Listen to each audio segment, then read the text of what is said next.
Welcome to online learning platform.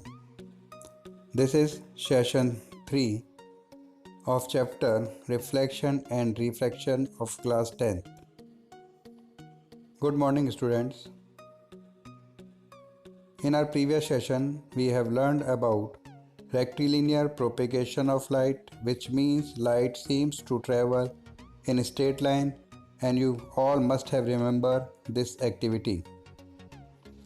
Formation of shadow, which is indicative of rectilinear propagation of light, and different type of beams of light. First the parallel beam of light, then convergent beam of light, and then divergent beam of light.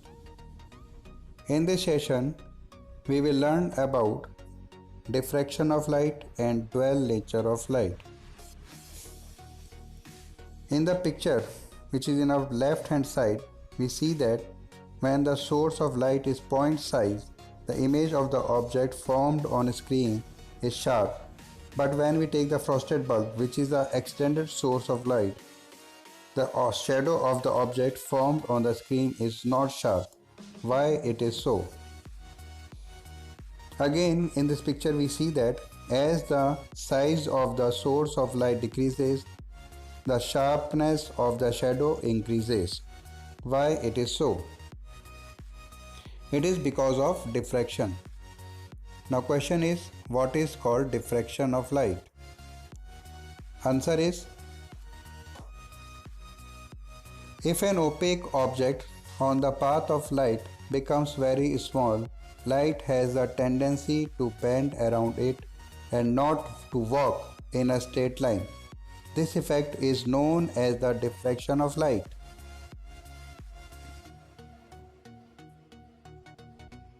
In the picture in our left hand side, the source of light is extended.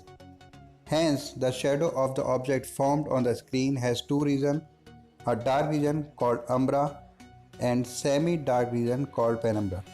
But if source of light is point size, the shadow formed on a screen has only one region, that is umbra or dark region. Now question is, what is umbra and penumbra? An umbra is the part of the shadow where all of the light from the source is blocked by the shadowing object, whereas penumbra is the region around the umbra where the shadow is only partial or imperfect. To explain phenomena such as diffraction, light is thought of as a wave. Again, at the beginning of the 20th century, it became known that the wave theory of light often becomes inadequate for treatment of the interaction of light with matter, and light often behaves somewhat like a stream of particles. Now question is, what is called dual nature of light? Answer: to explain the nature of light, two theories are given. First theory is wave theory. According to this theory, light consists of electromagnetic waves. The wavelength of visible light is very small, in the range of 40 nanometer to 80 nanometer. In EM waves, the direction of oscillation of magnetic field, direction of oscillation of electric field, and direction of propagation of wave all are mutually perpendicular to each other. 1 nanometer is the 1 millionth part of 1 millimeter, a very small unit to measure distance. The phenomena of diffraction, interference, and polarization of light can be explained on the basis of this theory. We will learn about interference and polarization in our higher classes.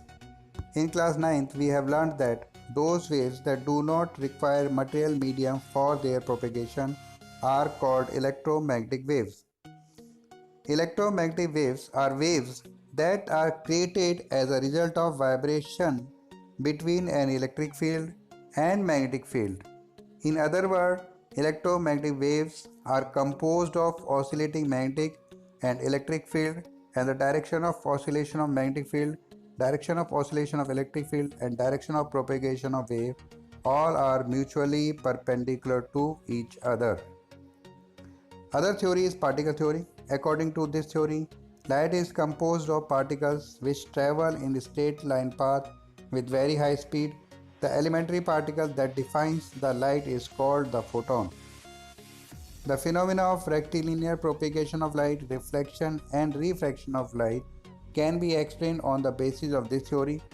In diagram given, we can see that the light particle strikes a surface and bounces back as a ball bounces back when it hits a wall. This picture depicts the difference between the particle theory and wave theory of the light. If light is considered to be a stream of particles, then a barrier in the path of light stops all the particles and do not allow them to reach to other part of the barrier, and thus a sharp shadow is formed. But wave has a tendency to bend around a barrier and thus it reaches to some extent and the shadow formed is not sharp. Because of the diffraction or wave nature of the light, the shadow of the high-flying object does not form on the ground, and thus light can behave like a particle and a wave at the same time, and this is called the dual nature of light. That's all for this session. I hope this is useful to you. Thank you very much.